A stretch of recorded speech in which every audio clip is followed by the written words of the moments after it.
Hey guys, അപ്പം ഇന്ന് ഞാൻ വന്നിരിക്കുന്നത് ഞങ്ങളുടെ അമ്പലത്തിലെ ഉത്സവത്തിന് തുടക്കം കുറിക്കുന്ന ദിവസമാണ്. അതായത് ഞങ്ങളുടെ കൊടിയേറ്റത്തിൻ്റെ ദിവസമാണ്. സോ കൊടിയേറ്റത്തിൻ്റെ കുറച്ച് വിശേഷങ്ങളുമായിട്ടാണ് ഇന്ന് ഞാൻ വന്നിരിക്കുന്നത്.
അങ്ങനെ കൊടിയേറ്റവും പൂജയും കാര്യങ്ങളൊക്കെ കഴിഞ്ഞ് നമ്മളെല്ലാവരും കൂടെ പിന്നെ ഫുഡ് കഴിക്കാൻ പോയി.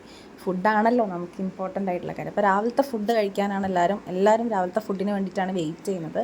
നല്ല ഉപ്പുമാവും പഴമൊക്കെ ഉണ്ടായിരുന്നു.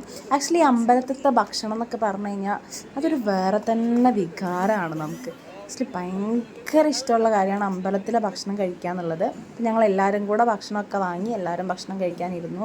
ഈ ഉത്സവം എന്നൊക്കെ പറയുമ്പം എല്ലാവർക്കും അങ്ങനെ ആയിരിക്കുമല്ലോ. നമ്മുടെ നാട്ടിൽ നമ്മുടെ അമ്പലത്തിലെ ഉത്സവം എന്നൊക്കെ പറയുമ്പോൾ അതൊരു സ്പെഷ്യൽ തന്നെയല്ലേ. എനിക്കും അതുപോലെ തന്നെയാണ്. ഞങ്ങളുടെ ഉത്സവം എനിക്ക് ഭയങ്കര സ്പെഷ്യലാണ് കേട്ടോ. അങ്ങനെ നമ്മൾ രാവിലത്തെ ഫുഡൊക്കെ കഴിഞ്ഞ് പിന്നെ ഉച്ചയ്ക്ക് അന്നദാനം ഉണ്ടായിരുന്നു. അന്നദാനം അതൊരു രക്ഷയില്ലാത്ത സംഭവമാണ് കേട്ടോ. പ്ലേറ്റൊക്കെ വടിച്ചിട്ടുണ്ട്.